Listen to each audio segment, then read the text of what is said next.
بسم الله الرحمن الرحيم.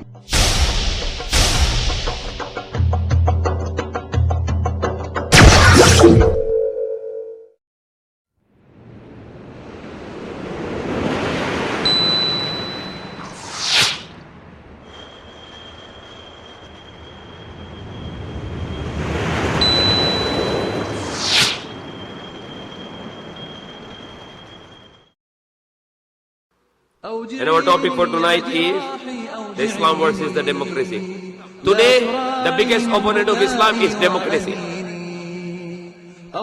And the democracy has the biggest opponent in the world today is Islam. What is the definition of democracy? The word democracy is coming from the Greek word. And it's not only the one word, it's the two words. What is the meaning? The two words. Demos, kratos. The law of the people, rule of the people, by the people, elected by the people. The people in America are suffering. They have a miserable life and they allow gambling. When democracy allows to men marry a man.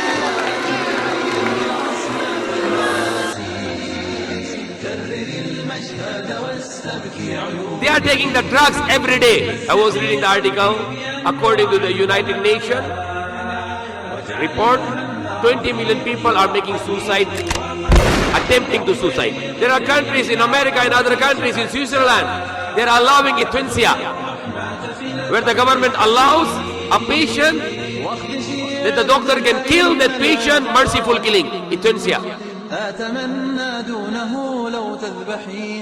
In America, every year 14 million people are arrested, hundreds of thousands of people killed,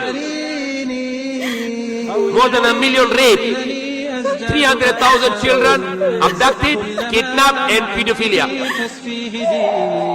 Legal and illegal abortion in the world today is reaching to 100 million abortion, killing your own children.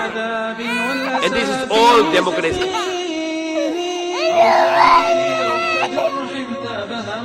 Islam and democracy are opposite.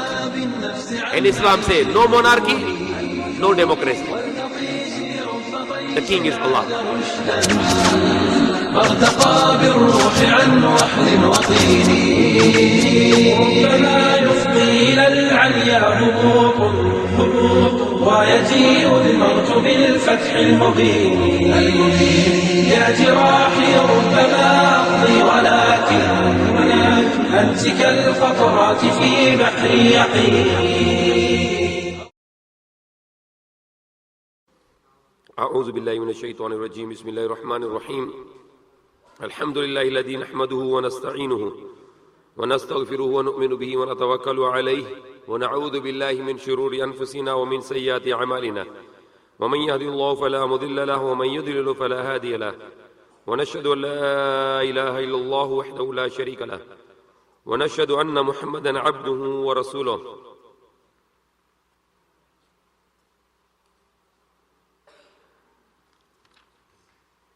وقال الله تعالى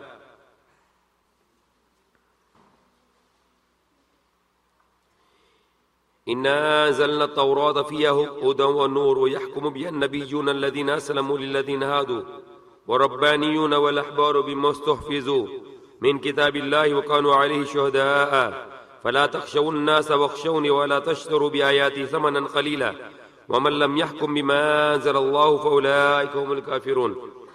وكتبنا عليهم فيها أن النفس بالنفس والعين بالعين والأنف بالأنف والأذن بالأذن والسن بالسن والجروح قصاص فمن تصدق به فهو كفارة الله ومن لم يحكم بما أنزل الله فأولئك هم الظالمون.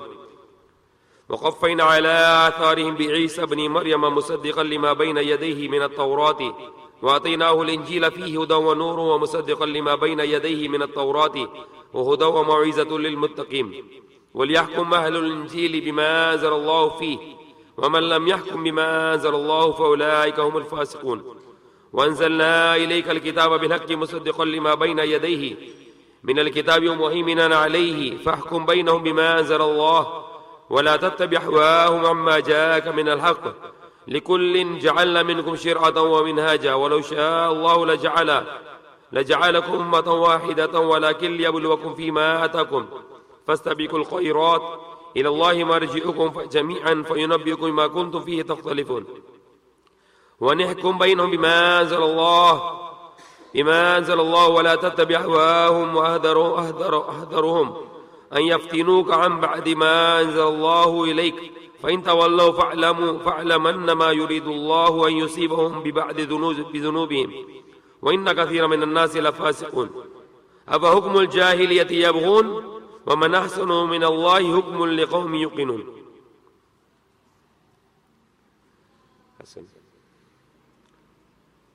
The ayat we read is from Surah Al-Ma'idah, ayah number 44 until ayah number 50. And our topic for tonight is the Islam versus the democracy. The Islam is the deen of Allah, which just doesn't mean the rituals which we perform in the masjid or outside the masjid, sometime like salah or fasting or zakat or hajj. Islam is not just that, but Islam is complete way of life. It's a complete system, or in Tagalog, sistema. And it's a law also, which called in Tagalog batas. But we cannot imply Islam as of now for all those ways. We have a very limited implication or application of the Islam as of now, because we have no authority to do all those applications. But even though we don't have the authority to do those applications, we can still offer, we can still speak that Islam is not only the rituals, but Islam is also the system. Islam is also the law, sistema, batas, legislation. The people, they think maybe the biggest opponent of the Islam is the Christianity or Catholicism or Judaism or Hinduism or Buddhism. No. The biggest opponent of the Islam 20 years ago was communism. Communism was the opponent of Islam. And it started since the World War II. After finishing the World War II, the big power that time was Germany and Japan. They were considered as superpowers, Germany and Japan.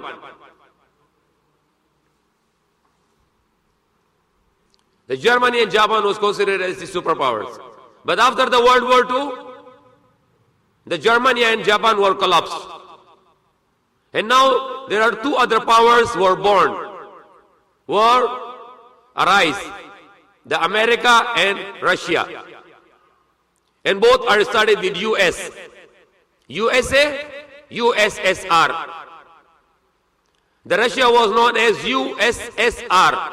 And America was known as USA, United States of America.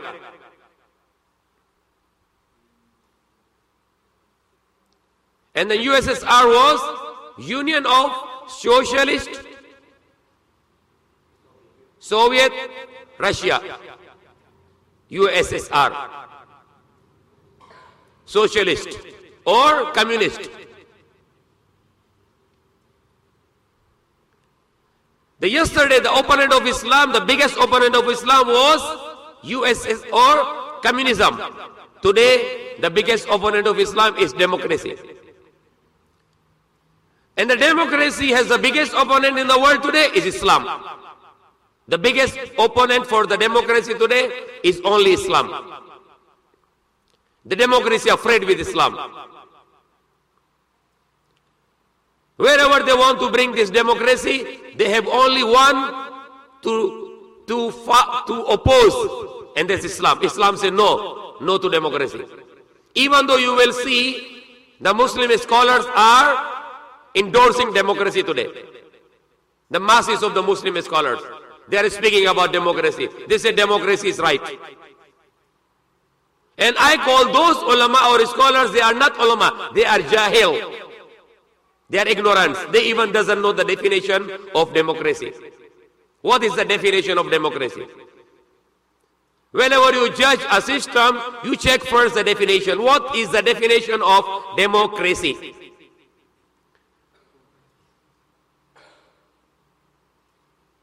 If you just see it thoroughly, it looks like demo-crazy. But that's not the definition. Demo-crazy. Demo is demonstrate. Crazy, siraulo. That's meaning actually. That's right meaning actually. It's not the literal meaning. You cannot find it in the dictionary. It is only my dictionary. This is not in the Webster, not in the any Oxford dictionary or any dictionary of the world. You cannot find this definition. That's my definition. Demonstrate to be crazy. If you want to be a crazy, you have to follow democracy. Then you will be a crazy. What is the more crazy? What is the more craziness in the world today? When democracy allow to men marry a man.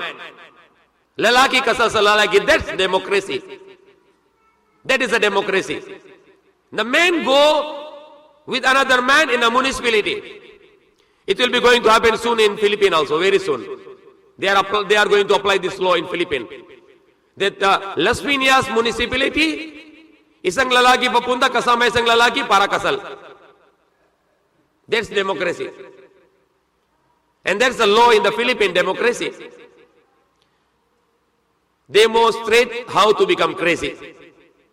The more you follow democracy, more you become crazy. But that's not actual definition. That's my definition. What is actual definition? The word democracy is coming from the Greek word. And it's not only the one word, it's the two words. What is the meaning? The two words. Demos, kratos. Demos, kratos. These are two Greek words. The ancient Greek word. Demos, kratos. What is the meaning? Demos, law. Demos, kratos. What is the meaning of these two words? The law of the people. The meaning of demos, kratos, law of the people. Demos, kratos. When they join it and they convert it to Latinized, and then it becomes English, so what is the word comes out? Democracy. But the actual word is demos, kratos. Demos, kratos, law of the people, batas ng tao. Hindi na batas ng Allah. There is a law of the people. And the modern definition, if you go on the internet and you check the modern definition, rule of the people, by the people, elected by the people, ruled by the people. That is a modern definition of democracy. In other words, the meaning of democracy is complete submission to the will of people. Complete submission to the will of people.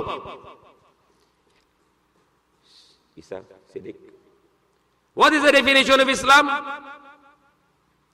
The definition of Islam, complete submission to the will of Allah.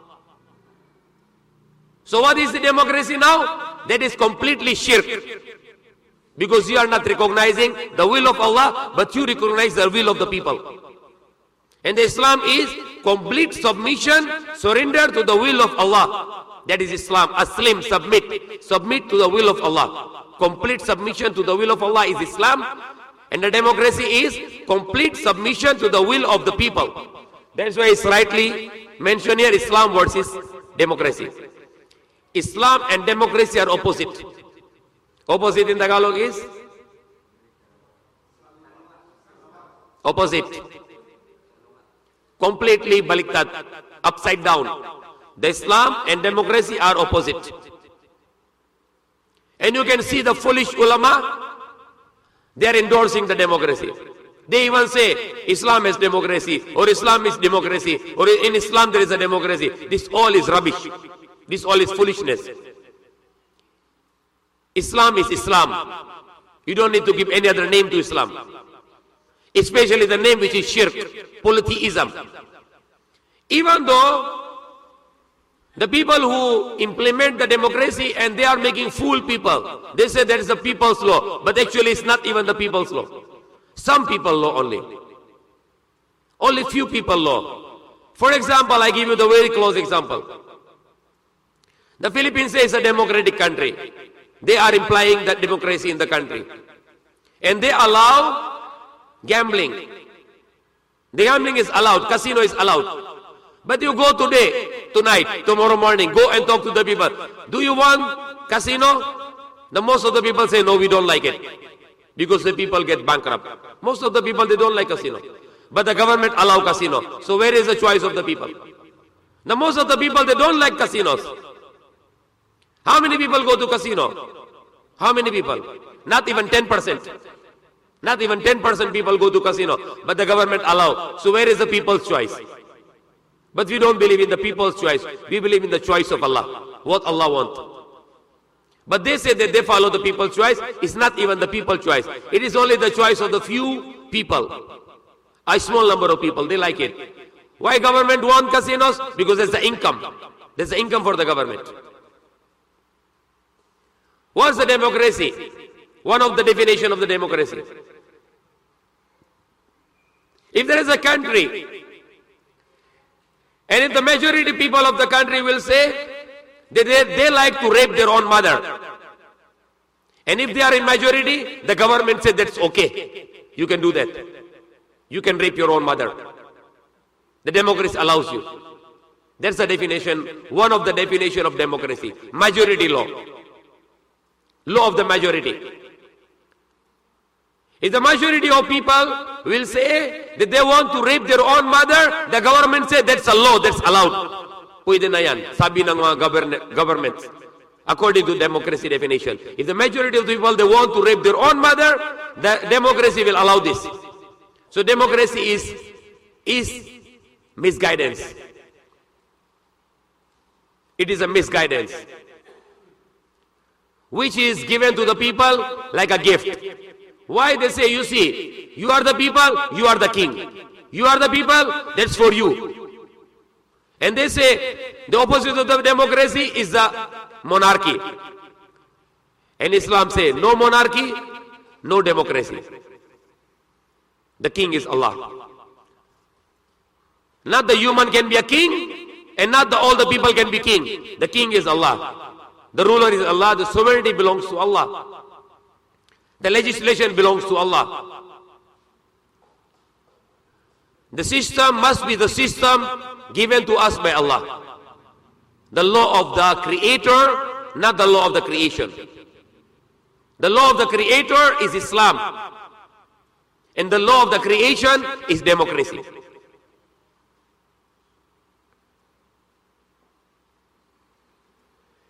The people are, the most of the Muslim countries today, they call themselves democratic countries, like Pakistan. They call themselves democratic countries. Malaysia, Indonesia, Algeria, Sudan, and many more Muslim countries, they call themselves democratic countries. And other Muslim countries, they are monarchist, like Kuwait, Qatar, Bahrain, Saudi Arabia, UAE. They are monarchist. There is a king there, he can decide whatever he likes. He can make the law. Even though he called it Islam, but he can penetrate his own laws. He can contradict the Quran. He can contradict the Islam with his own will. This monarchist. Islam is Islam. In Islam, you cannot be a monarchist, and you cannot be democratic, and you cannot be communist. In Islam, you believe that the right to rule belongs to Allah. The right to legislation belongs to Allah. And what we are His subject. And among us, there will be one Khalifa, and he will be the subject of Allah. He will be the slave of Allah, but he will be the representative of Allah, which we call Khalifa. So in Islam is Khilafah. No Muslim leader can say, if he's a true Muslim, he cannot say, I'm a king. He can call himself Khalifa, Amir al-Mu'minin. Khalifa. Khalifa is vice-regent, representative, viceroy. He doesn't rule by his own, but he rules the rule of Allah. That's the rule of Allah, the Quran. That's Islam. The people you can see today, there are many scholars, when you hear the lecture about them, they are praising democracy. And people are in illusion. Illusion. They thought the America and Europe are prospering. They thought that they are in abundance. They thought they are in very good life. And they thought it's all the fruits of democracy. But they don't see with real eye, they see with the external eye, not with the heart. They are deceived. They thought America has very good life. The people in America are suffering. They have a miserable life. Even the worse than the people in Philippines. Even the worse than any part of the world. The most miserable life of the people in the world is in America. They are the most miserable people.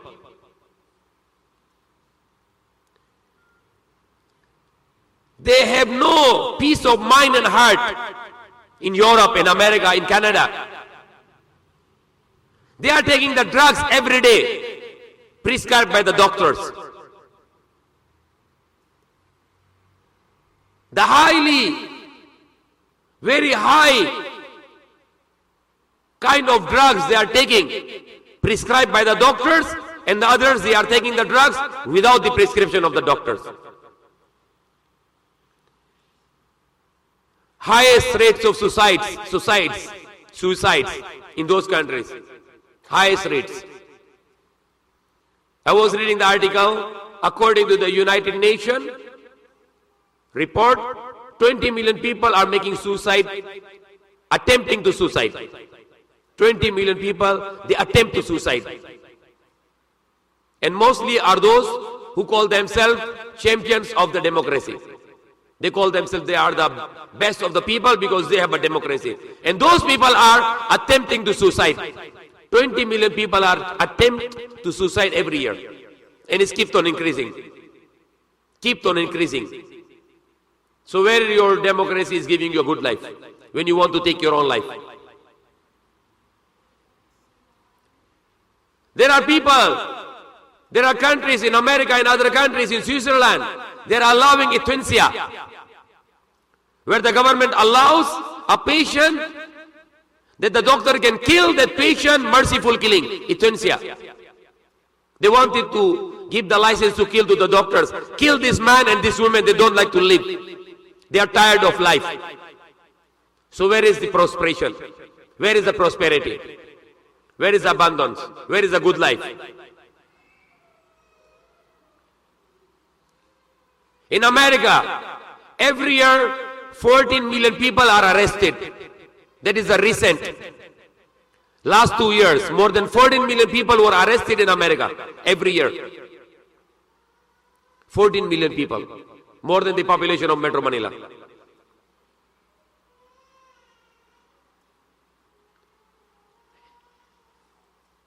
Hundreds of thousands of people killed, more than 1 million raped, 300,000 children abducted, kidnapped, and pedophilia.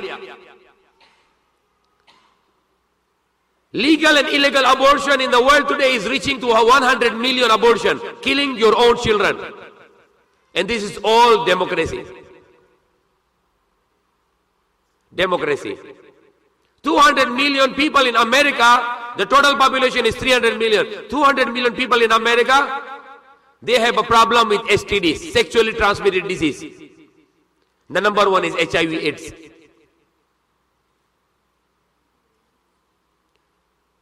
And now you can see all other kind of problem. Economical problem is very clear now. Economical problem is keeps on growing in those countries. What about the social problem? The number one country who call himself the best of the democracy, and they are bringing to the world by force. Other countries, they export the democracy without force. In other countries, they wanted to bring by force. Like in Iraq, they wanted to bring the democracy by force. But what's happening in their own country? They are dying. They are burning with this dirty law, democracy. Social life, the man can have sex even with his mother, even with his daughter, even with his sister. That is a normal thing in America, in Europe, in UK. 13 out of one American man, he is committing incest. Incest. What is incest? You rape your mother, your daughter, and your sister. And 13 out of one American man, he is committing incest. There's a social life there. Most of the American family, no father. And many of the families, no mother. And many more families, no mother, no father, only children. Broken families. The people in America, they stop marrying anymore. They just live together. One American man, average, he get average 8 girlfriends. And one American woman, girl, the average, she get 8 boyfriends. But this is average. It means that some men can have 20 girlfriends, keep on changing girlfriends. No guidance, no direction. Just like animals. Just like the dogs and bitches. They go in the street, they like the girl, let's go. And the next day look for the other girl. Just like animal life, no social life. No concept of social life. When the children in the womb of the mother, they kill them. Abortion. They don't call it infanticide. They call it abortion. Because infanticide is crime. You killing infant. But they call it abortion. Government allow. Until the baby is not born, you can kill the baby. Take out from the womb and throw. No crime. That's not a crime. Even if the baby comes out from the womb of the mother alive, the law said that's not the kill. That's not a murder. You have no punishment for that. That's democracy. So the parents, they kill their children. And what the children do with the parents? When the parents get old, they call it old stuff. Or you call in Tagalog, kung yung mga magulang na matanda, ano sabi ng mga tao sa Amerika, sa Europa? Sabi nila yung matanda, yung magulang, lumang bagay. Hindi pwede dito sa bahay, dalhin sa labas, lumang bagay yan. Tapon na lang sa bundok. Old house, old ages homes. How many old ages homes in America? Hundreds of thousands. Hundreds of thousands of old age homes. When you get old, you get lost there. Don't disturb us. That's the life in America. The old people, they live in the jail, which they call it old age home. That's their social life. And after that, just to show off the people what they're making now, Father's Day. Where is the father? There in the kulung, in the jail. And they say today is the Father's Day. After Father's Day, get lost there, get back there. Don't come here. Cheating, deceiving, lying, abusing. That is their social life. Beating their parents, that's very normal. They beat their parents in those countries where they call it the human rights. They beat their mother and father with irritation. And they throw them in the garbage. And one of the things which are happening in America and Europe because of the economical problem they have, they are making arson, and the number one arson to kill your mother and your father to get insurance. That is very normal thing. That is very, very normal in America and Europe. When they lost everything, debt and debt and debt, and the bank want to disclose their property, what is the option now? Kill the mother, kill the father. And if they have nothing to kill the mother and father, the husband kill the wife and wife kill the husband. They kill each other to claim the insurance. That's very normal things. Economically destroyed, socially destroyed. Any aspect of the life, they are destroyed. Why? Democracy. Democracy. That's a democracy life. Because we are human beings, we are created by Allah, we cannot choose a law for us. We cannot make the law for us. Who created us, He sent the law for us, Islam.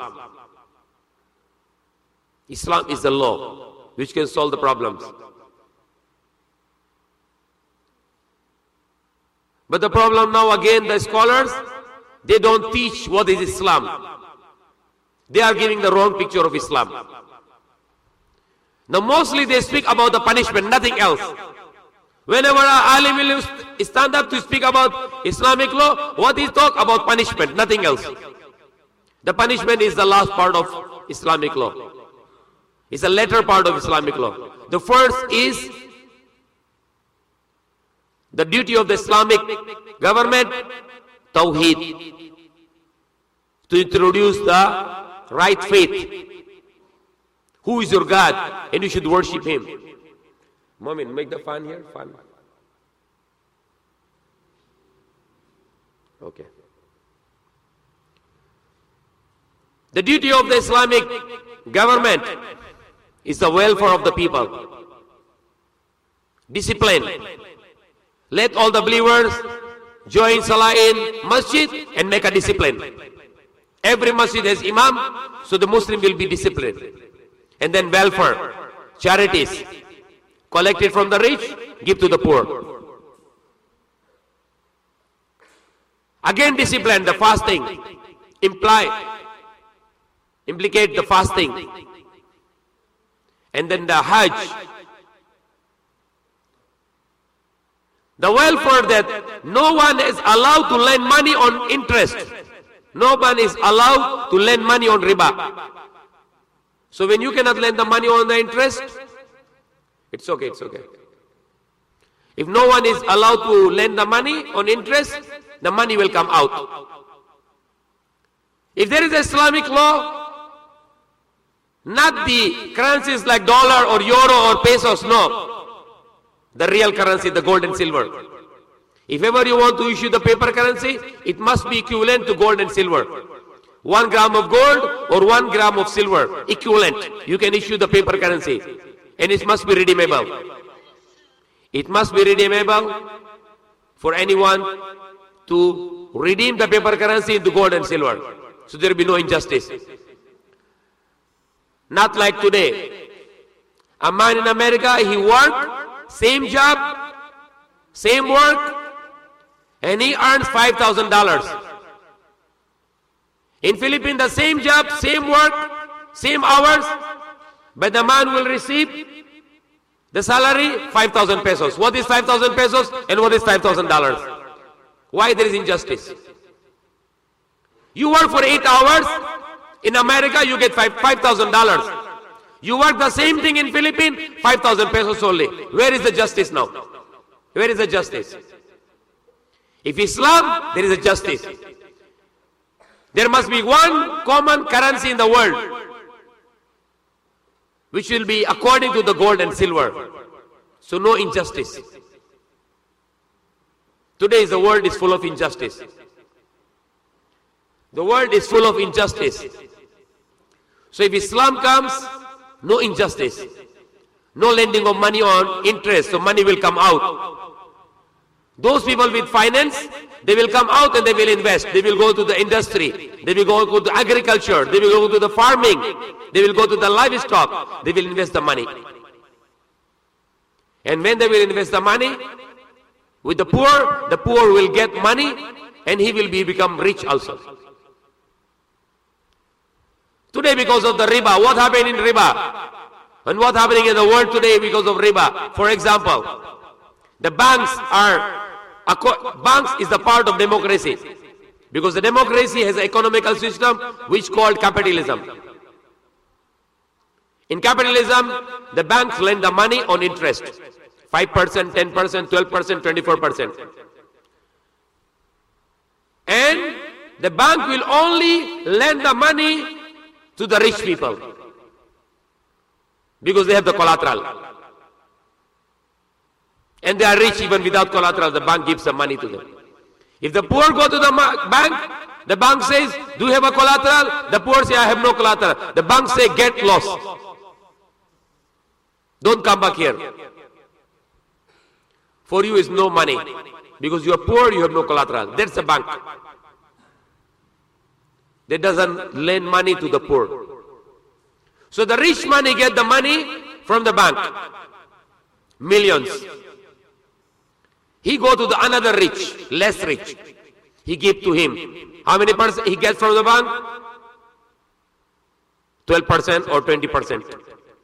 He give to the another rich 40%. Another rich, he go to another rich, less rich. He give to him 100% interest for 1 year. And that man, he go to the another one, for example a Chinese, and he pay him 100%. He will go to the poor in a province and he will tell to the poor, I lend you the money, you pay me 500% interest. And that's happening. That's happening right now. The many Chinese financials, they go to the province, they say, I buy your rice right now, even there is no palai. I buy it now. I give you the money, you buy the seeds, you buy the fertilizer, pesticide. All your rice I buy for 5 pesos 1 kilo. What is the rate today? 30 pesos. But that man has the money now, he buy the farmer. How much? 5 pesos. And the farmer says no choice because he needs money. But he has a choice, Islam. If he will go to Islam, he has a choice. He will say to that man, get lost. I don't like to sell my rice to you in advance. When I have a rice, I will sell to you on the market price. That's Islam. Because Islam doesn't allow injustice. So if there is no interest, the money will be invested on partnership. I give to the farmer 100,000. I said, okay, you use this money. When we have the profit, we make share, hati, 50-50. If loss, we share also. That's allowed in Islam. Because there is no fix here. And there is a profit and loss. If there is profit and loss, allowed in Islam. If you say, no, I give you 100,000, just give me 200,000, I don't know what happened to you, that is riba. But if I say, I give 100,000, you make business, you make farming, agriculture, after 1 year, whatever the profit, we can make share half-half, 50-50 or 40-60. If the loss, we can share 50-50, allowed in Islam. That's how the economy grow. But what is happening today? Today is a sucking of blood. The capitalism is a blood-sucking predator. They suck the blood of the poor. And nobody stops them. Like you see the people going around here, the Indians, the Bombays or 5-6. The man, his son is in hospital, dying. The Bombay go to him. He says, I give you 5,000, pay me 6,000. That is haram. This is making war with Allah and His Messenger. If somebody is in need of money, give them 5,000, get back 5,000. No interest. Walang patong. Kahit isang piso, bawal sa Islam. If you give 5,000, you get back 5,000. Bawal patong, kahit isang piso lang. Tumubo, bawal. Kahit isang piso lang, dagdag mo doon na your credit, pera mo yung pera, tapos dagdag mo kahit piso lang, bawal sa Islam, haram. So no riba plus charity, the law of Islam, zakat and sadaqat. You keep on give money to the poor. Share your money. Rich share to the poor. No poor will left in the world after that. Because of these two systems. No riba plus charity. A multi-billion-dollar man died. Not multi-million-dollar, no. Multi-billion-dollar man died. Steve Jobs. The owner of the Apple company. Apple Mac. iPhone. iPad. What is his age? 56 years old. How much is money? Good for 1,000 years. He can live with his money for 1,000 years. But he left all money, he died. He has a billions of dollars. That can be enough for 1,000 years. If every day he spend $1 million and he keeps on earning money, every day he spend $1 million, he will not get poor, even for 1,000 years. Because he's kept on getting more and more money. And what happened? 56 years old, died.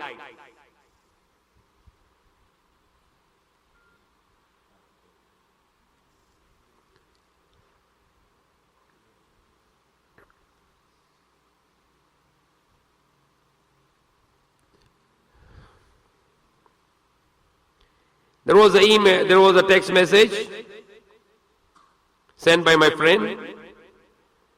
Very beautiful text message regarding to that man who died. He said 10 years ago America had Bob Hope, Johnny Cash and Steve Jobs. Today America has no hope, no cash and no jobs. That's America today. No hope, no cash and no job. Because he said there was a 3 great men in America. According to them, they are great. Yesterday, America had Bob Hope, Johnny Cash, Johnny Cash, apelido Cash. Yung unang apelido Bob Hope, Umasa. Yesterday, America had Bob Hope, Johnny Cash, and Steve Jobs. Today, America has no hope, no cash, and no jobs. Mahirap na. How many people are getting jobless in America every day? Thousands of people getting jobless every day. Every day, thousands of Americans getting jobless. Maybe sometime the American will call me, they need job. Maybe I will think of give them job also. Maybe they will work for our company. This is happening today. There's a punishment of Allah on them. They abuse and they kill and make injustice. Now Allah is punishing them. The time is come now. Millions and millions of people they kill for money to make strong their dollar, but the now dollar is collapsing. They need to make more killing, but useless. The dollar is keep going down. Keep going down.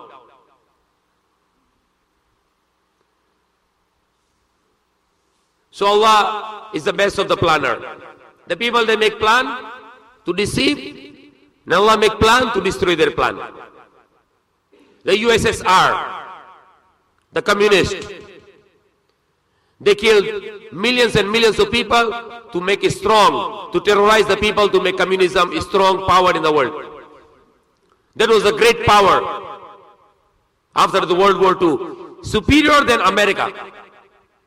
What was the USSR? Can you imagine? The biggest country in the world. The USSR was the biggest land in the world. The biggest land. Asia, Europe. Asia, Europe.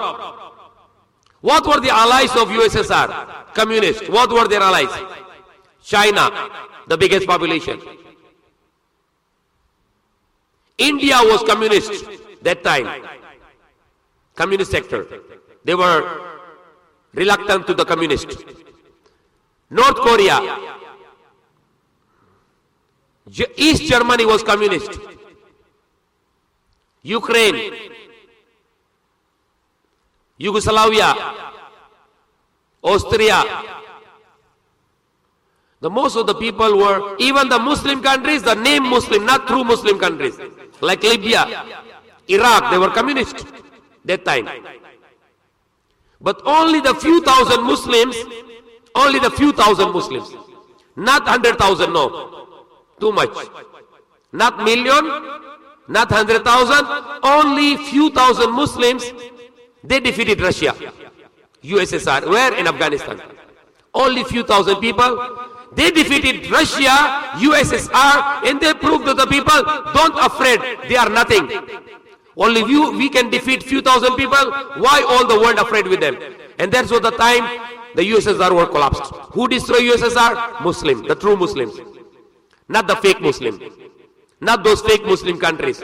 But the true Muslims who say La ilaha illallah, they defeated the USSR in 10 years of battle. The Red Army pulled out. And after that, the USSR war collapsed. The President Gorbachev of Russia, he started to say, my God. Before he said, no God. But when the Muslim defeated them, the Gorbachev, he always make the lecture and he said, oh my God. But he said there is no God. But he remembered God now because Muslim beat him. Muslim defeated him and his country and his nation and his power. So the President Gorbachev of Russia, USSR, every time he is anxious, he say, oh my God. And the people are looking, he say, my God, he don't believe in God. But he say, my God.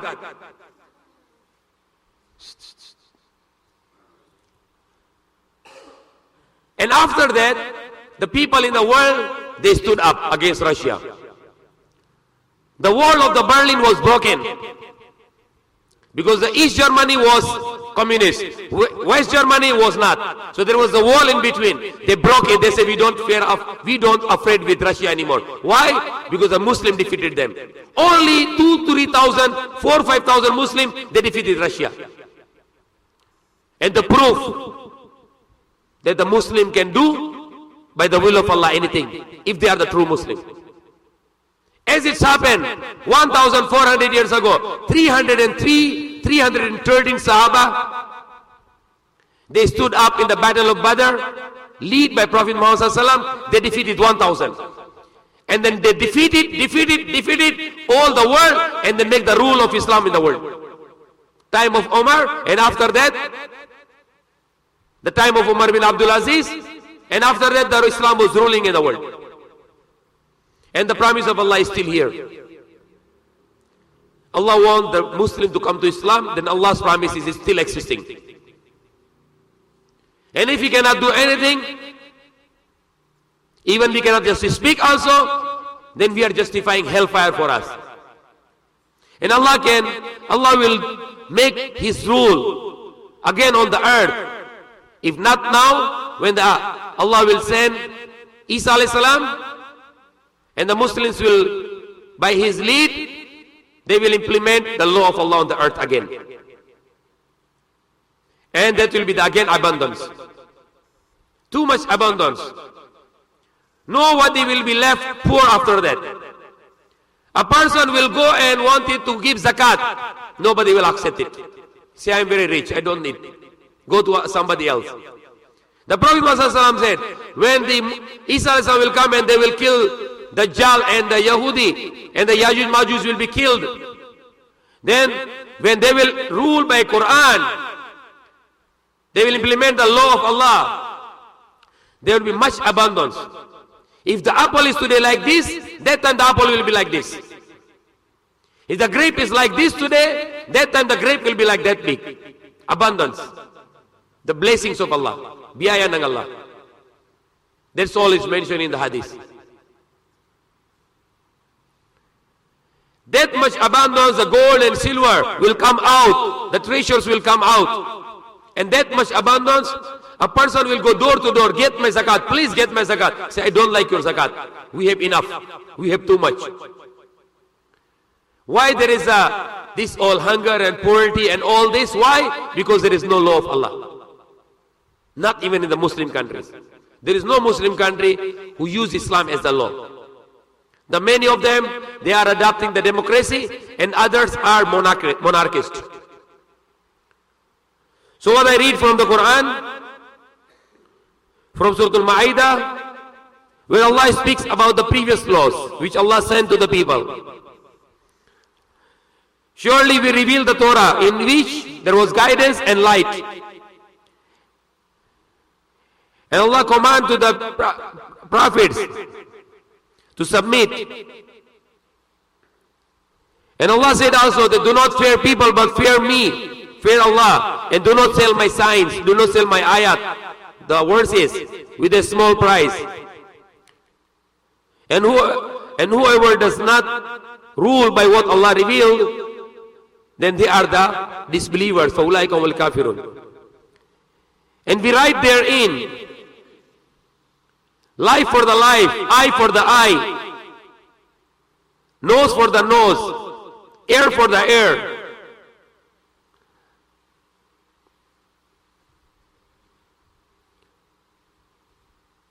And this all mentioned, and Allah said, also for the wounds, there is a qisas. And whoever wants to forgive, then that is the expedition for him.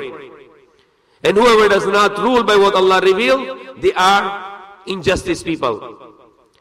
And after that, the Isa ibn Maryam, who was testifying about the Torah, and Allah given him the Injil, the Evangel, which is already corrupted today, in which there was a guidance and the nur, the light.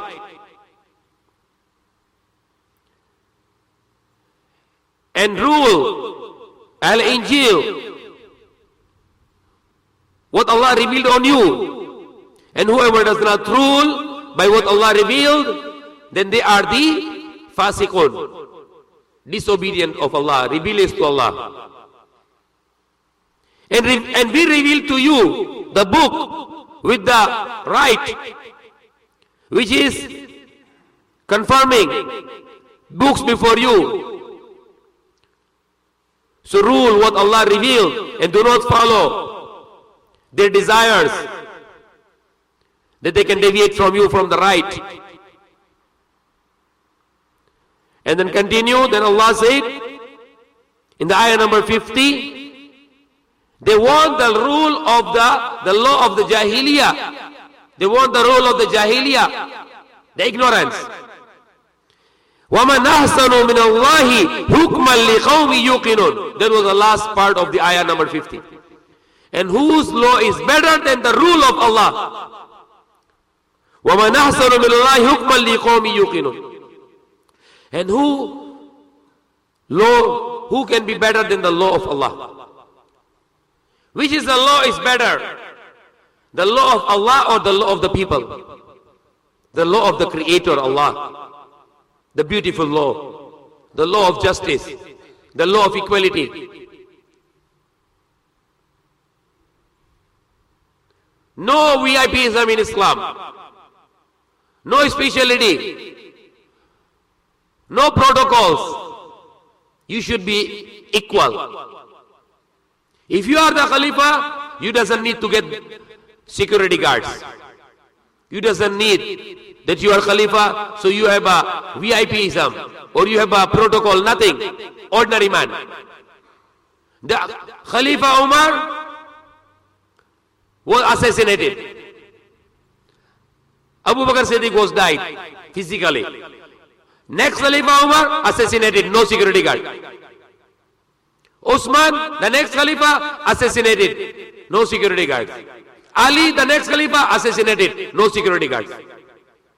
Because when you are the Khalifa, you cannot use the money of the government for even for your security guard, nothing. Because you are just ordinary man. You are not special. Not like the America and France and Europe, they talk about the equality. Look what is their president. They say they don't believe in monarchy, but look, the White House. What is the White House? It's a palace. It's a 5-star, even 7-star palace. They don't call it palace. The President of America doesn't wear the crown, but he is acting like a king. He has a Air Force One. That is a 5-star airplane. And thousands of guards. And he has to land with his helicopter inside the White House. They don't call themselves king, but they are like a king. And they talk about equality. Where is equality? The equality is in Islam. When Khalifa Umar in the masjid and the Sahaba is here, they can talk to him directly. There was a time, there was something distributed among the Muslims, time of Umar radhiyallahu anhu. He was the Khalifatul Muslimin. He was ruling up to Africa, Europe, China, up to China, ruling the rule of Allah, and he was the representative of Allah. And there was something came, the clothes distributed among the Sahaba. The next, after few days, The same cloth, he is wearing a shirt with the cloth. And he is the Khalifa. He is the Khalifa of the Muslims, leader. And then he is a very tall man.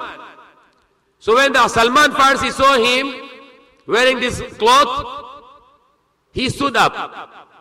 And the Salman Farsi said, "Wala sami'ana, wala ata'ana." And we will not listen to you and we will not obey you. And he is the Khalifa. Can anybody speak to the President of America or President of the Philippines like that? To criticize him directly and oppose him? No. In Islam that's allowed. They speak, they say the freedom of expression, they don't have, Islam have. The Salman Farsi said that we will not listen to you, we will not obey to you. The Umar said, why? He said that we have a cloth, we distributed equal. And you are very tall man, you got more. Because we cannot make our cloth, but you made your cloth. How you make it? This means you get more. You distribute for yourself more. Umar did not angry. He did not get mad, no. He called his son Abdullah bin Umar. He said, come here and explain to them. The Abdullah bin Umar came in front of the Sahaba, thousands of them. He told them that my father and me are tall. I cannot my dress and he cannot his dress. I give him my cloth. I give him my tela to him, that he can make his cloth. So his son was giving him the cloth, so his father can make his dress. Explain already? And he said, it's okay. The Salman Farsi said, Al-an, sami'na wa ta'na. Now okay, we listen to you and we obey you. That's the liquidification. Direct. Nobody can have any hesitation. And the Amir, the Khalifa, he can answer. That those things which came with the battle, it was equally distributed. So that was Islam. The Khalifa Umar, and you cannot even think of that is happening in this world today. If any president of any country or any prime minister, he can do this. What Khalifa Umar was doing. At the night, he marched. He walked on the streets of Medina to see anybody needs him. Can you think any president of any country, Philippines, America, Europe, China, anyone, the president can walk in the street, middle of the night, looking for his people, they need him? Nobody do that. And they call human rights. They call justice and equality. Nobody do this. The Umar was walking in the street of Medina. One house, there is a light. Illuminated. He stopped. And his employee with him, his helper with him also. They knocked the door. The woman opened. Children are crying. And there is a cooking. The fire, the wood, kahoy. And there is a caldero, the pot. And it's boiling. And then the Umar and this employee, they get his helper, they get inside and they ask, the woman said, come inside and see what's the story real. The Umar said, the children are crying, why you don't give them food? The woman called, come and open this pot, the caldero. When Umar opened, nothing inside, only boiling water with the stones. Bato. The Umar is crying. He's crying. Because that's his responsibility. He tells to the woman, you take care of the children, I will come back. He go with his helper to the Baitul Mal. Baitul Mal where all the treasure of the Islamic government there. The food, the money, everything is there. He get the one sack of harina, the flour, he put on his shoulder. Can you imagine any president can do this in the world? Put the sack of the harina, the flour on his, or the sack of the rice on your shoulder, and you bring to somebody. Any president can do this? Not at all. He will better die, this president, he will not do this. The Khalifa Umar, he put the sack of the harina, the flour on his shoulder, and he carried the canister of the oil, the animal shortening, that was animal shortening made from the cow. He carried all those food and he's walking. And his helper said, Khalifatul Muslimin, Amir al-Mu'minin, give it to me, I will carry. The Umar said, no. Can you carry my burden on the day of judgment? Can you carry my burden on the day of judgment? That I had a sin because somebody under me, they have no food. So I have to carry this. And then the helper is walking with him. Can you see any president that he is carrying something and his helper is only walking without carrying anything? Nobody in the world can do this. A true Muslim Khalifa can do this. He went there and he gave all this food, but when he reached there, the children were sleeping. The woman was wake up, he gave her, say, cook. But the fire was already gone, no fire. And Umar was go down and he is blowing the fire with his mouth. And the smoke was going in his beard. And then the servant, the helper was looking. The smoke of the fire was going in the beard of Umar. And he was blowing to get back the fire. Until he get the fire. And he tell the woman to cook. And they are waiting. The food is cooked. The woman wake up the children. She feed them. They sleep. And what the woman said? Listen to this. The woman said, it's better you are our Khalifa Umar. It's better you are our Khalifa, not Umar. And he is the Umar. And the woman is telling, it's better you are our Khalifa, not Umar is our Khalifa. Better you are our Khalifa. But Umar don't say, I'm Umar. He did not say. He said, you go to Umar tomorrow in the masjid and you will find me there also. The next morning the woman go to the masjid and she is looking, where is the Khalifa Umar? And the people say, he is the Khalifa Umar. And she shocked. And that's Umar. And I say, you should not be the Umar should not be our Khalifa. And he is the same person who came to my house yesterday night. And she was telling that Umar is not good, you better our Khalifa. But he was the Umar who went to her house to take care of her and her children. And Umar is not telling that I am the Umar, not to make her afraid. He's telling you, go to Umar tomorrow, you will find me there. And she find the same man who came to the night time to take care of her and her children, he is the Umar. And what he said during that happening that night, he said to his helper, that can you carry my burden on the day of judgment? The helper said, no, I cannot do this. He said, even if it is the baby goat died under me as I am Khalifa, and not only in Medina, if it died in the Euphrates River, which is in Iraq, even if there one baby goat died, Allah will hold me for that accountable. Now there are thousands of people dying. Also here in the Philippines, in Africa, the president says no responsibility. How many people are dying here? Nobody is responsible here. Nobody say I am responsible. Umar said, even if it's a baby goat die under me, then I have to be answered to Allah on the day of judgment. These are the beautiful stories. What is the law of Islam? We can read this kind of thousands and thousands of stories about this kind of examples of Islam. The beauty of Islam.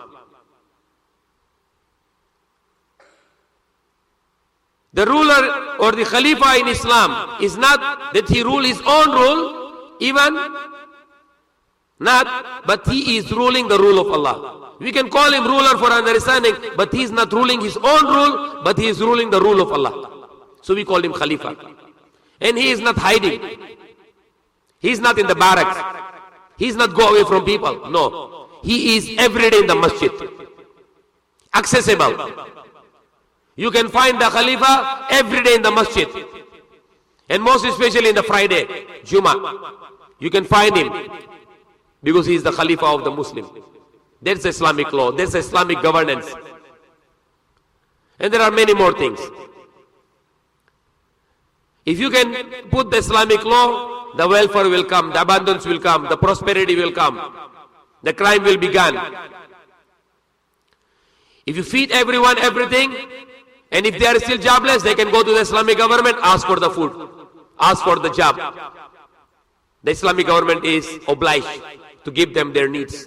Food, water, clean water, house, shelter, education, medication, everything responsibility of the Islamic government. Those who are not sufficient and their families, responsibility of the government to give them everything.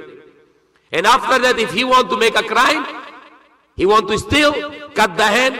After that, nobody will make any more stealing. Only one. You do it for one time, cut the hand of a person, he steal. Nobody will steal forever. He always afraid. Even in the dream, he will not steal. That's how is the cutting the roots of the crime. Can you imagine today? In America, the total stealing, Magnanakaw, 90 million. Can you imagine 90 million, 90, including the robberies, burglaries, stealing, theft, also the theft in the hacking, in the computer, stealing the IDs of the computer, stealing the bank cards. This all 90 million, reaching to 100 million. Magnanakaw sa America. Because why? Democracy. They choose their own law. So they can see the fruits now. They can see the results now. 90 million reaching to 100 million.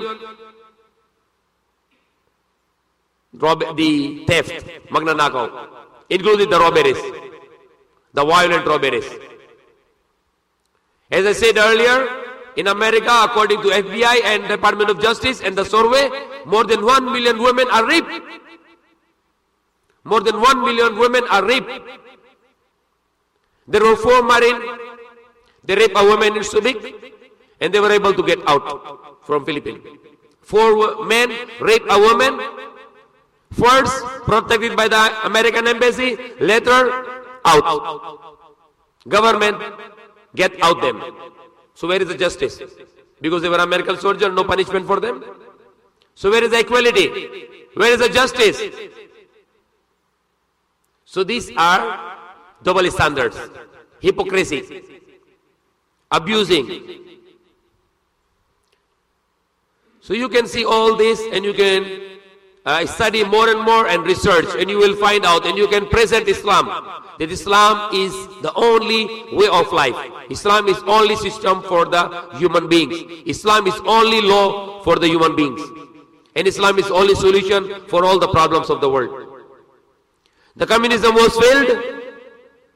When the communism said we can make world better place, what happened in Russia? Early morning, Pila, line, queue. How many thousands of people? Why they are making line up? For the bread. They get the bread. They get the rice. They get the chicken. Who gave them? Government.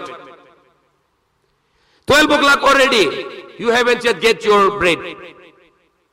That is the same thing in Yugoslavia and other communist countries. Because they say, no salaries.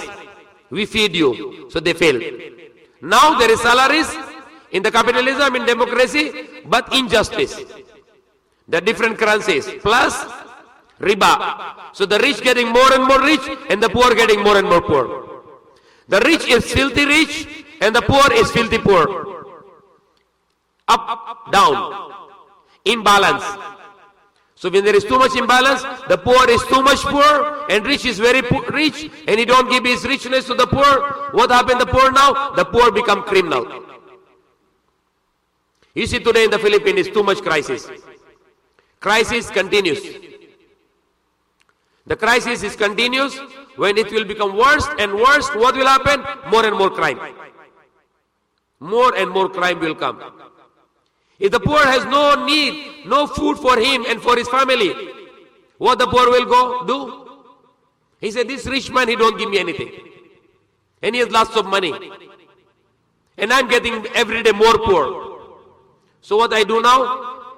If he is not the right man, he will go for the crime.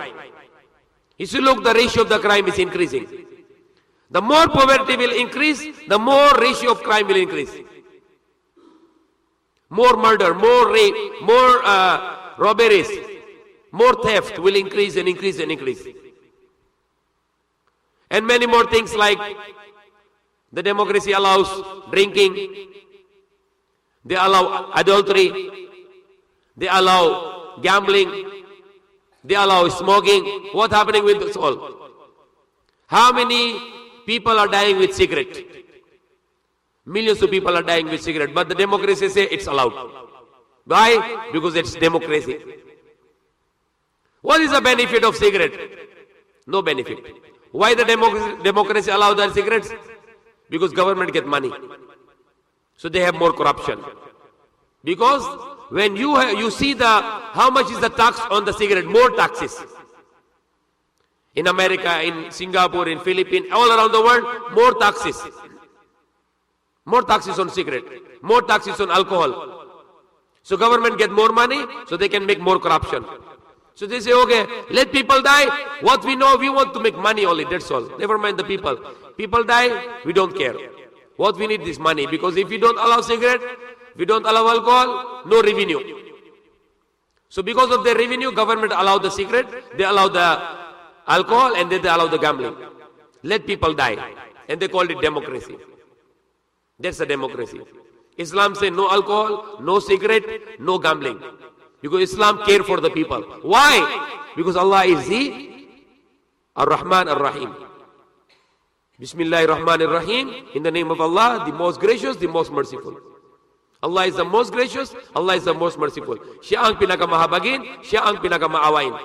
So He does not allow drinking, He does not allow cigarette, He does not allow gambling. Because He loves people. But the people, they don't understand the law of Allah, so they say we want the law of people. The law of the people, go to hell. Not only in the next life, here right now. If you go for the people law, you have to make a hellfire here on this earth. And if you go for the law of Allah, this earth will be enjoyable for you. This earth will be produce a good life for you. Beautiful and clean life. If you go to the non-Muslim with the mind and with the heart, and you tell that non-Muslim that I am a Muslim, I don't drink, I don't smoke, I don't play gambling. And this non-Muslim will look to you. He say, you are angel, you are a very good man. You don't drink, no alcohol, no club, no nightclub, no disco. What kind of human being? You are a very good man. We cannot find anyone like this Christian. Yes, I talk some people like this, non-Muslim. I say, I don't drink. No alcohol, no beer, no cigarette, no gambling, no club, no disco. And they are surprised. They say, it's very good. He say, in the Christian, no more like this. Everybody wants to drink. Everybody wants to play some kind of gambling. You see, gambling is everywhere. Not you didn't go to casino only, you go to the Agiri. You buy the sweepstake. You buy the lotto. This gambling. You see, 1 million people, even one person will not be Manalo. In 1 million, even not one will win. In how many million people, only one will win. But these all million are full. They are all full. Every week money. Lotto, lotto, lotto. Almost dying now. Tomorrow is dying, but today, yes, tomorrow is Thursday, is dying. Today is Wednesday, go buy lotto. Is still hoping. False hope. If he can compute only for his 80 years, how much money he spent for the lotto? Millions. And now he say, my life is miserable. Yes, your life is miserable because you lost your money with lotto. You lost your money with sweepstakes and lottery. See, look, the beauty of Islam, no gambling. You don't need to lose yourself. You don't need to drink. You don't need to smoke. Beautiful law, the beautiful system of life. Look, if this is implemented in the Philippines, this law of Islam, the Philippines will become very beautiful country. Beautiful law. If the people no drinking, nobody fight now. Nobody will throw the stone on your window, on your car. Nobody will use the knife and suck. Nobody will do this. Because he is not Siraulu anymore. Because no drinking. See, look how many crime happen in the Philippines, in America, all around the world. How many crime? The many of the crime because of drinking. Why they allow drinking? Why? People are killing each other because of drinking. Why you allow? Because democracy. Democracy. They allow because they want money. The more you drink, more the tax go to government, the more government rich. So it's a different kind of communism. Different kind of communism. See, look, even today, those people who call themselves democracy, democratic countries, the most of the business is controlled by the government. But Islam say no. Government should not involve in business. Business is for the people. For example, the USA, the railway system, US railway, controlled by the government. Mail, post office, controlled by the government. Telephone companies, airline companies, most of the business controlled by the government. That's a different kind of communism. Islam say no. Everything must be private. All the business private. The privatization in Islam. Islam is talking about 100% privatization. This is Islam.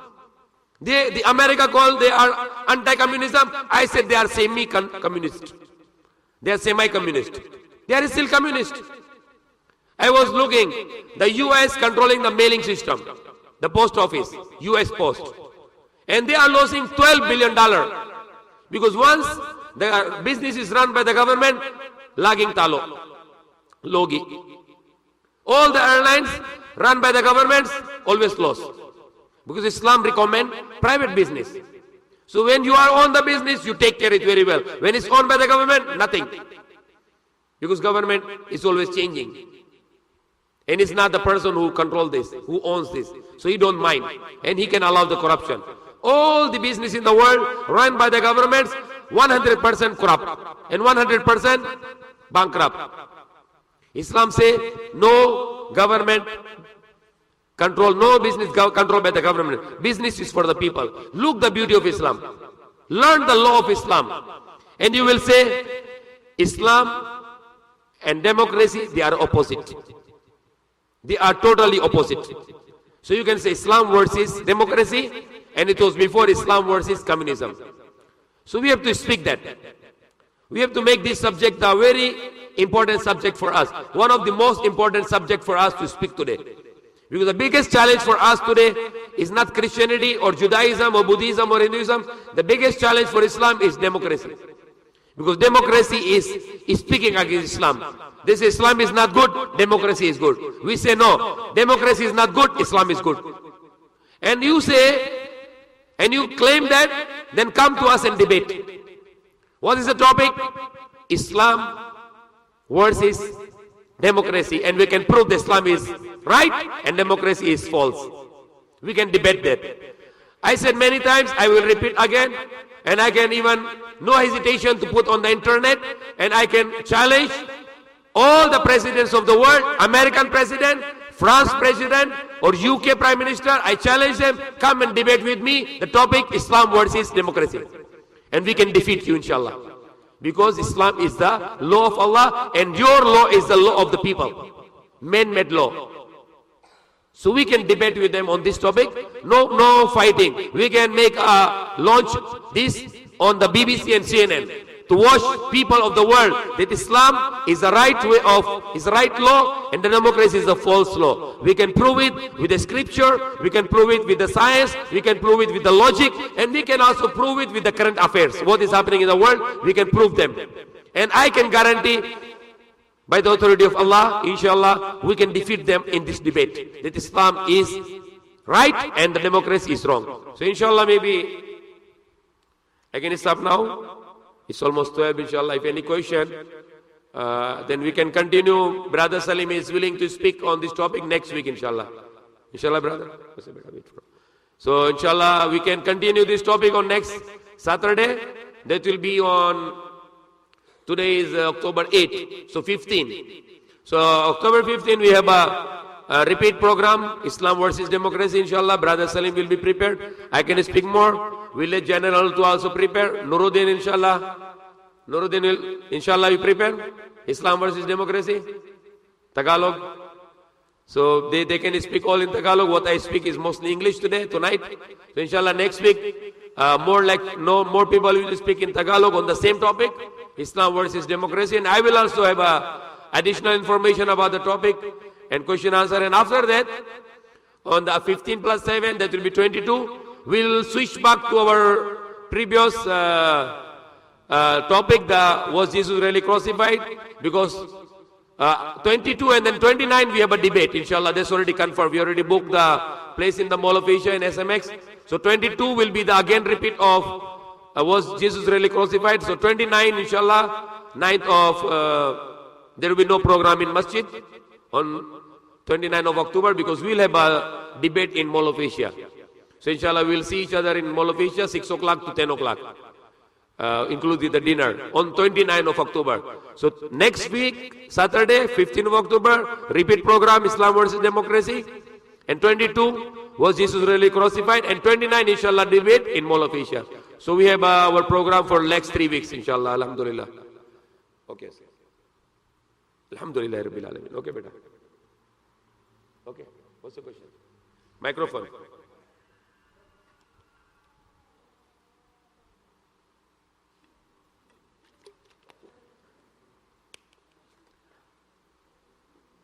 Okay, beta, what's the question?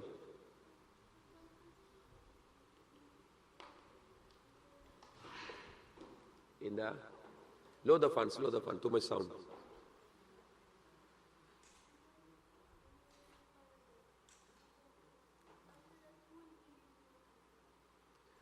Okay, the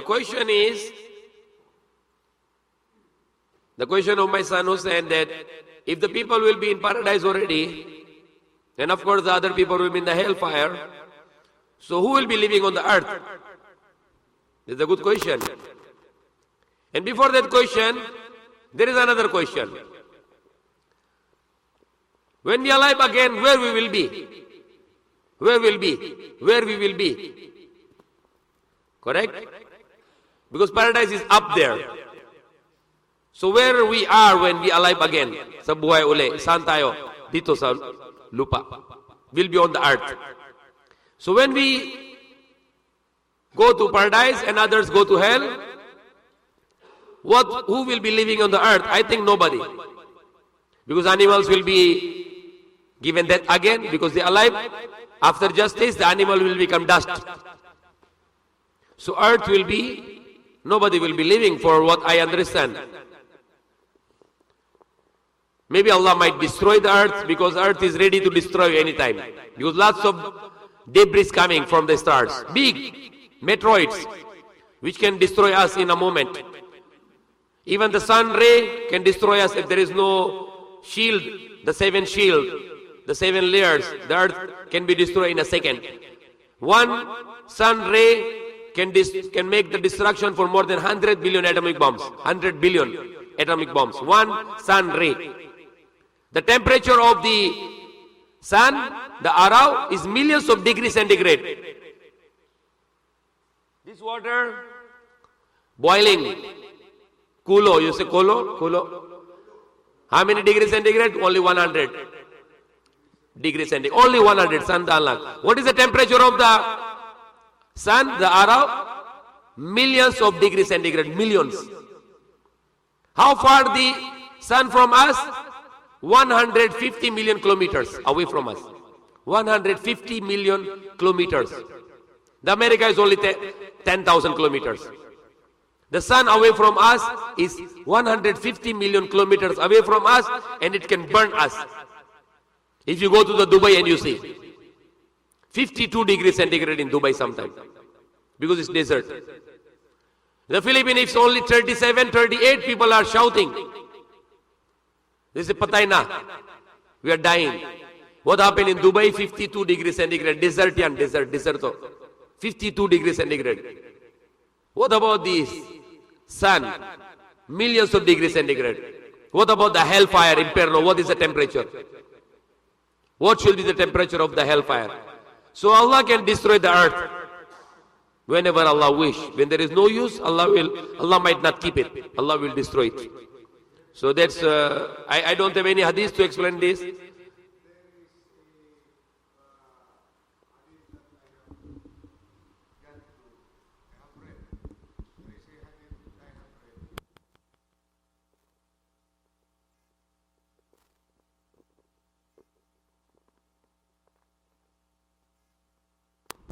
That's actually, we have to just read it and we cannot go for the meaning of that. Yeah, but that was explained in Yeah, this in the Quran, that Allah will hold the earth. with And his also right hadith- hand, and he will crush it. Yeah, then, no, but we cannot make any mental picture for that. It's, we don't know what's the But meaning in my, exactly. in my understanding, this will be No, it's, already destroyed. no. It's like this. Allah, Because- hadith said, let me inshallah explain. Okay. Allah, hadith said that Allah will carry the earth and shake it. Shake it. Shake it. Shake it, and Allah will say, Aina al-Malikun, where are the kings? Ana al-Malik, I am the king. It doesn't say that Allah will destroy the earth, but He will crumple it. I have no direct hadith for that. I did not read about that. But I read Allah will shake it. But with that, it will, with my understanding, it will concord to the saying also from the Quran that there will be a new earth that will come down. No, because earth will be not the paradise. The paradise is above the heaven. So we don't know. We don't need to want to look for answer for that. It's not our importance for us. Yeah, that is not our Relevant for us. for to interpret all these things that Yeah, we it's read. not necessary for us. Allah will not question even us. This one. That what you think about that is not important. Allah will question us. Where did you spend your life? Where did you spend your money? Where did you spend your youth? So we have to prepare for all. Where you earn your money? This whole question will be asked to us. So better we prepare for that. But Allah knows best, inshallah. Anything else? Okay.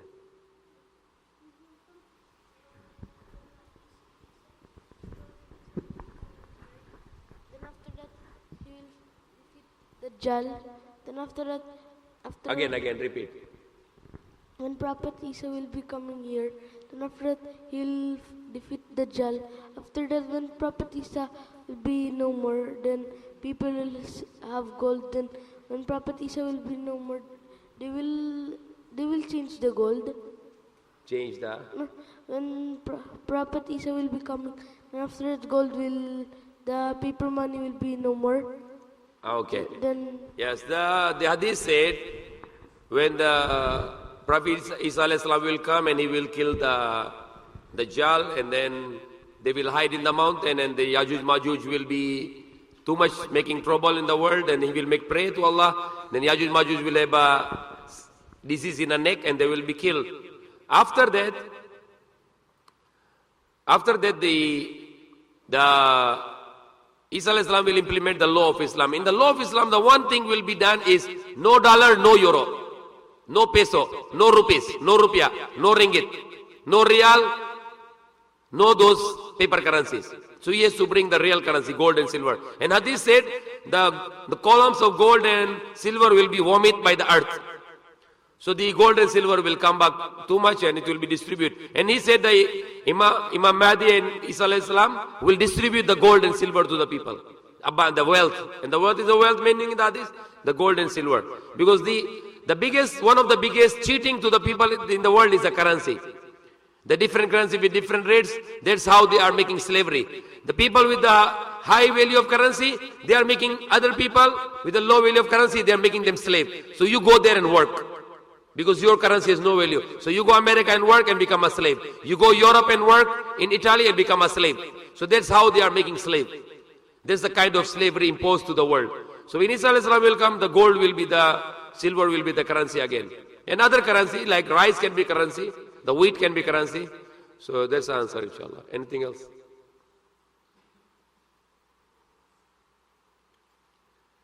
It's okay, this one?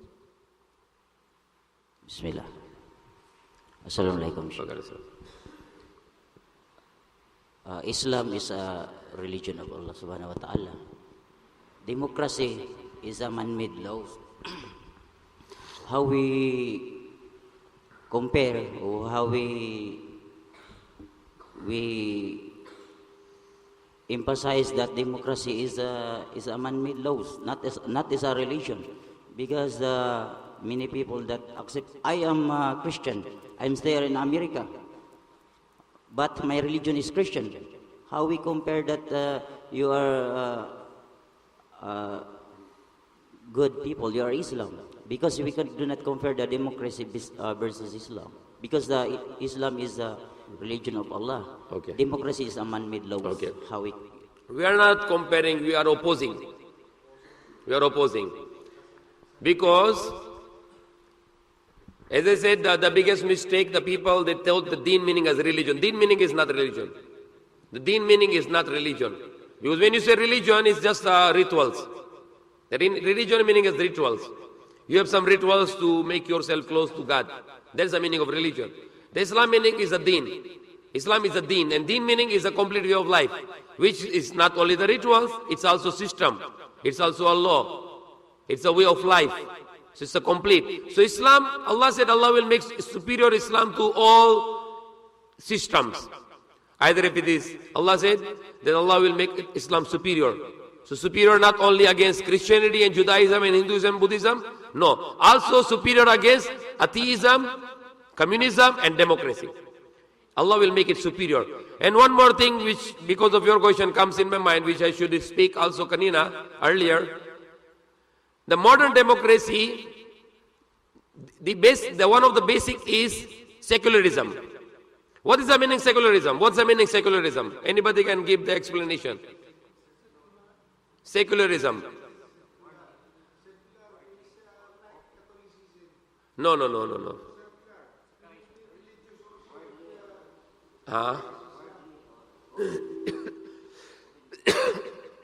The secular is the meaning sacred out. No sacred. No sacredness. Secular. The meaning of secular, no religion. There's one of the base of, there's one of the relation of democracy with secularism. Secularism means no sacredness, no relation there. No divine. In this law, no divine law is involved. That's secularism. You have to remove the sacredness. What is sacredness? The divine. You have to remove it. No involvement of divine law. So example now. Example. The religion say the homosexuality is bawal, haram, prohibited. But the secularism say no, we don't care what the religion say. We don't care what the divine law say, no. People like it, we make it lawful. So they see the result now, AIDS, HIV AIDS. Because what Allah knows, the people they don't know. Allah has a knowledge of infinity. So He make it prohibited. So if anybody go against that, the curse of Allah will come. The diseases will come. So one of the democracies basic, there must be no involvement of religion. So they separate. For example, you look at Europe or America or any of those countries, they say the church is out. No involvement here. And now that's what the Muslim countries are doing. They are following democracy, they say masjid is out. No involvement here in the law. So the parliament is separate, masjid is separate. Why? Because they follow the law of kuffar. In Islam, the masjid is the law. This is the place of the law. Here you judge everything. You do everything in the masjid. Masjid is everything. You do everything here. That's your all your about your zakat, about your welfare system, about your judgment, the punishment, everything is done here, masjid. So they separate they bring out. They say no religion involved here. And that's what the Muslim countries are doing now. They bring out. So we can make opposite Islam, not only religion, Islam versus Christianity or Islam versus Judaism or Islam versus Buddhism, Islam versus Hinduism. The biggest opposition of the Islam today is the democracy. You see today, America doesn't care about your salah, no problem. You see, for example, every Ramadan, there is a iftar in White House. Do you know that? Every Ramadan, they have a breakfast in White House. They don't mind about salah and fasting. They have no problem. If you salah, you fasting, and you make hajj, no problem. They have the problem when you say Islam is better than democracy. Now they have a problem. They don't like it. They say no, democracy is better than Islam. We say no, Islam is better than democracy. So they don't mind. If you are Christian, they don't mind. If you are Buddhist, they don't mind. If you are Muslim, they don't mind. But they say you are Muslim, walang pakialam sa batas. Just put your Islam separate from the law. He say no. We say no. Islam is the law. Okay? So the Christianity is not very big opponent for us. The Buddhism, Hinduism, no. The biggest opponent for Islam, we say that democracy is wrong, Islam is right. And we can prove them. We can debate with them. And we can win the debate, inshallah. We can even televise this debate worldwide, live. If anybody wish to have debate, we are ready to debate for that. Islam is the right system, Islam is the right law, Islam is the right legislation for the welfare of the humanity, for the well-being of the humanity, and for the solution of the problems of the humanity, inshallah.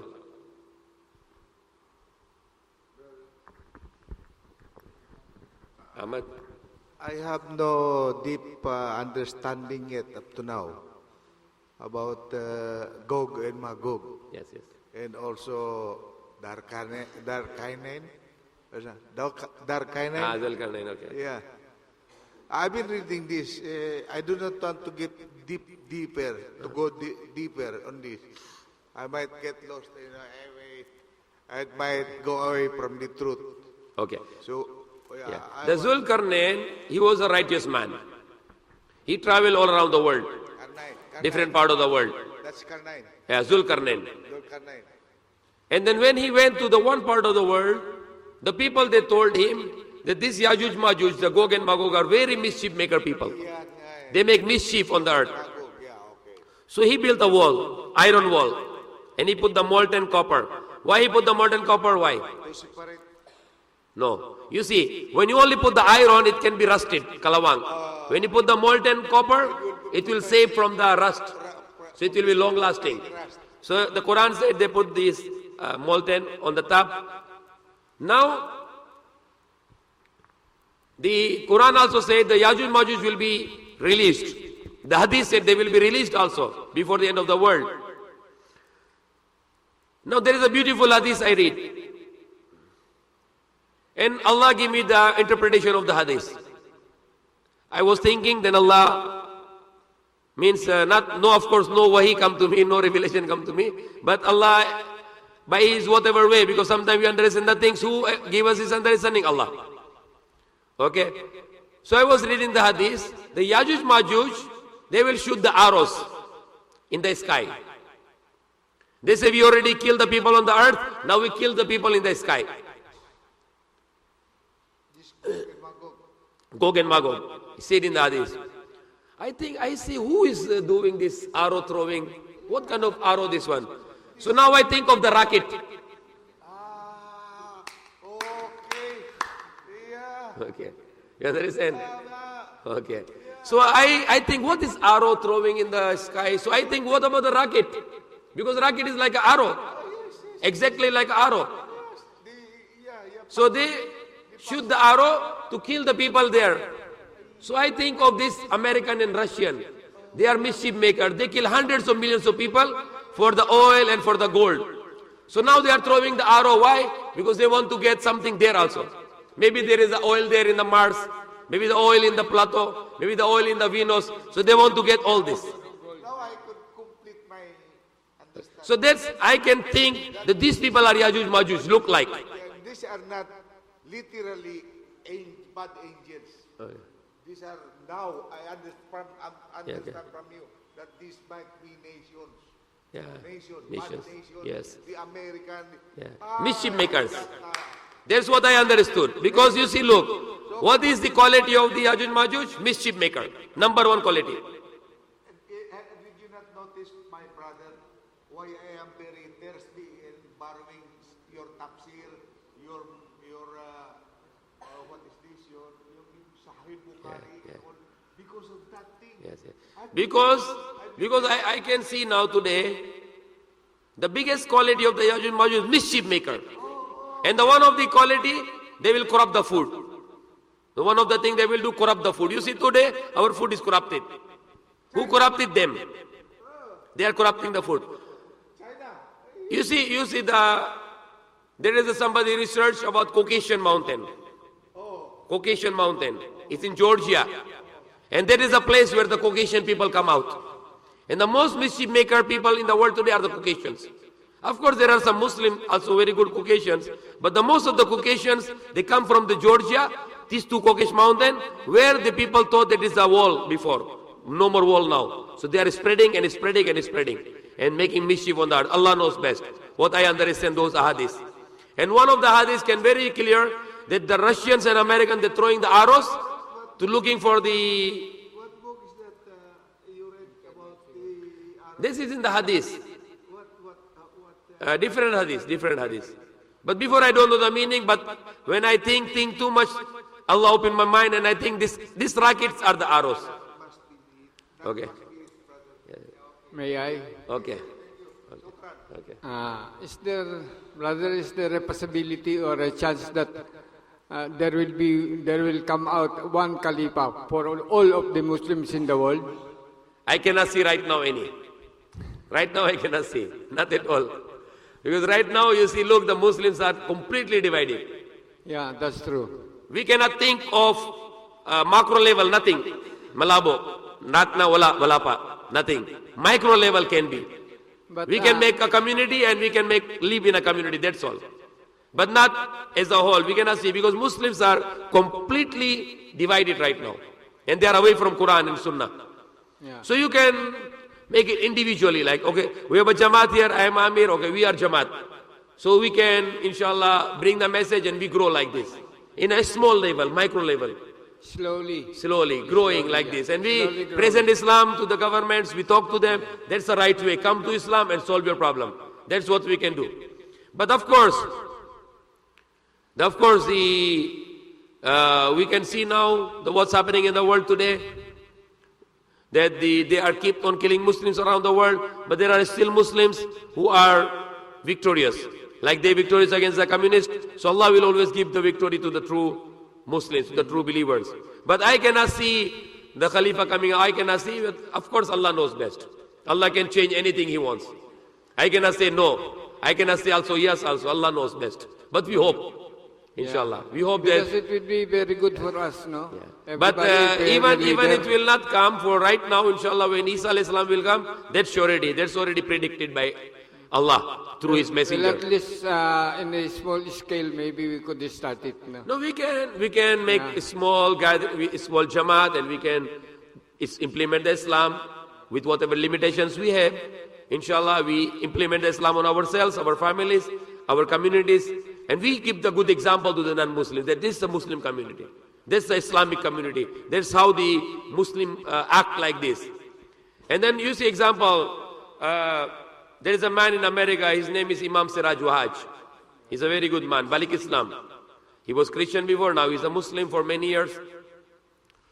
In the New York City, he's the Imam in the New York City, the biggest masjid, he's the Imam. You know what he did? He waged the war against the drug dealers. All the community where they are living, where there are thousands of people living, they cleanse it. They kick out all the drug dealers. They give them the warning, this group. They say, get out, we give you the ultimatum. If you don't get out, we'll fight against you. And all the drug dealers, they get lost. They cleanse. It's only the place in New York where there is no drug. So there's example, you see, like this. The Muslim can do something and give example. They must give the example. We should give the example. Inshallah, that especially here we have ourselves, we have to do many things. We can say maybe there was construction, but I'm really very much worried about our cleanliness here. Our front must be clean, and we can show the Islam in whatever way we can, inshallah. The discipline also, and all these things is part of Islam. So we have to really work hard. We are in very bad condition today in the world today. So we have to work hard from the zero. And slowly, we can gather and we can prove and we can show to the people the right example of Islam. But not very high level, but Start with the low level and Allah will help us, inshallah. Anything else? Yes. My last question, brother. Okay. Why is it that in the Quran, Suratul Taubat is the only surah that I have seen that there is no Bismillahir Rahmanir Rahim? We already talked about that before during Ramadan, about when I was explaining Surah At-Tawbah. The explanation is like this. When you say Bismillah Rahman Rahim, it means, when Allah says Bismillah Rahman Rahim, it means in the name of Allah, the most gracious, the most merciful. It means Allah is giving you a mercy now. Allah is giving you a mercy. Allah is saying that He is the most merciful, He is the most gracious, He is the most merciful. He is the beneficent, He is the gracious. Siyang pinagamahabagin, siyang pinagamahawain. So once Allah said that, no warning. Correct? For example, somebody make knockout to you, theft. He gets your wallet and he run away. And when you reach him, you follow him. And now you hold him. And you want to hit him. And can you say, Salaam Alaikum? No, you will not say Salaam Alaikum. You will just hit him directly. Correct? Why? Because you are warning him now. You are giving him a lesson. Correct? So no Salaam Alaikum now. No peace be with you. Walang kapayapan now. So, the starting of Surah At-Tawbah is with a warning to the mushrikeen. Allah is giving them warning that now you have a punishment coming. Become right, otherwise the punishment is coming. The 4 months ultimatum was given. So Allah is giving a warning and the warning of the punishment. So no Bismillah. That's very simple. Anything else?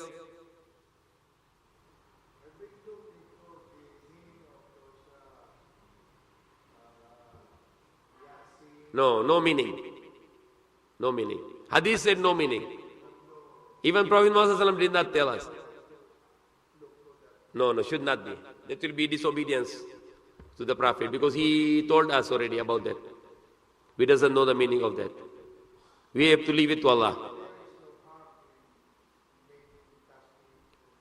It will be bid'ah. When you read in the Quran, it's okay. If you're not reading the Quran, you cannot make it alif lam mim, alif lam mim, alif lam mim, no. No, you read, when you Quran read, then that's the time only. But not separately. Somebody start to read alif lam mim, alif lam mim, alif lam mim. No, that is bid'ah. That will be bid'ah. You can say la ilaha illallah, la ilaha illallah, la ilaha illallah, no problem. But not you start, did you see some people doing this, alif lam mim? Tasbih? Astaghfirullah, that's bid'ah. That's bid'ah. No, this bid'ah. That's innovation. That's not okay. You can tasbih, la ilaha illallah, subhanallah, alhamdulillah, Allahu Akbar, subhanallah, yamdi, but not alif lam mim, alif lam mim, alif lam mim. No, that's not okay, that's bid'ah. Okay, inshallah. Anything else? No more, inshallah. Brother Abdul Fattah is not here? Question. Yeah. Even if written only. No, we can send the microphone if they want, inshallah. They should ask question because they also have many things to learn. We really want it. We want to put the microphone there, inshallah. We must put the microphone there. Yeah, you can ask if the women have any question, inshallah, now. Before they used to ask, when there is no small masjid, they used to ask the questions before. We can ask if you ask them if they want to ask questions. Sleeping maybe. Because problem is also the plywood. We should put the grills. So they will be involved. Because if you put this plywood, they are like disconnected. So inshallah after they finish the construction, we must put the grills. The wood grills, wood parquet. Yeah, wood parquet, so they can be involved here. Yeah, because once you put the wall like this, disconnected. Okay. Yeah, can be also. Yeah, can be.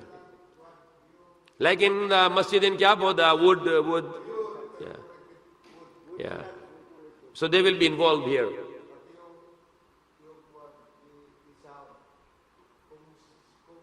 No, sound is there already, no problem. Okay, inshallah, so you can make dua.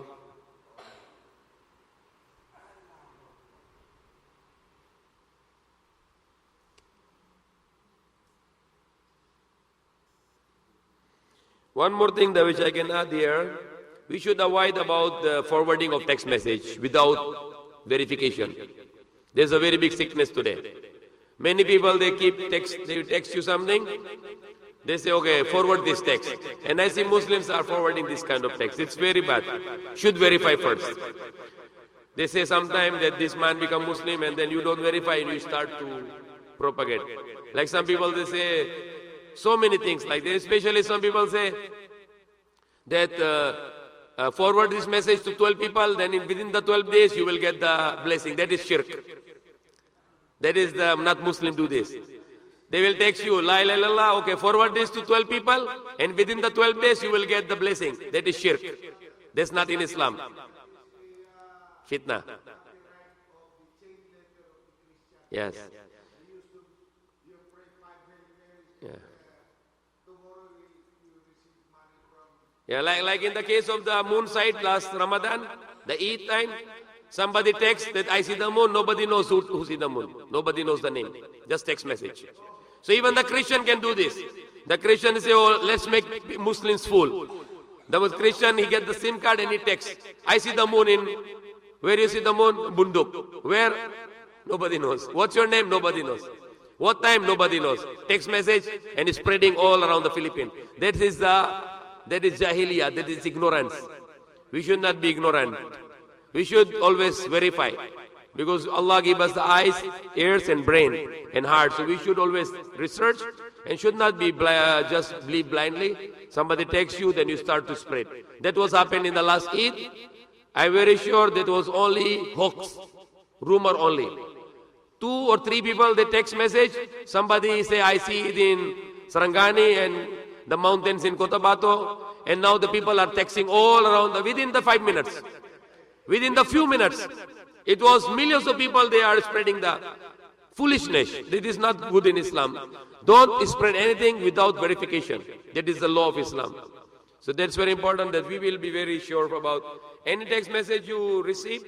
Don't spread it without the confirmation or verification. Research it, make sure, and after that you go to. In Islam, if somebody is giving a moon sight, he should be testifying in the masjid. He should be check his record, that if he's a liar or not, if he's praying or not, if he's the right Muslim or not. Masjid in front of the people. Witness. But here nothing, only text message.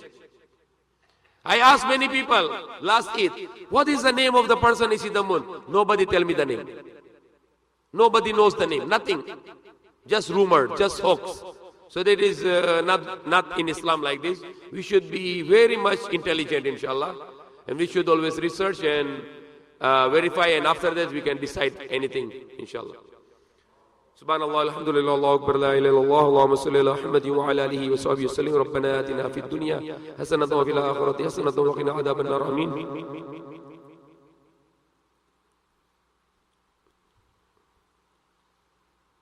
Subhana rabbika rabbil izzati amma yasifun wa salamun ala al mursalin. Alhamdulillahi rabbil alamin.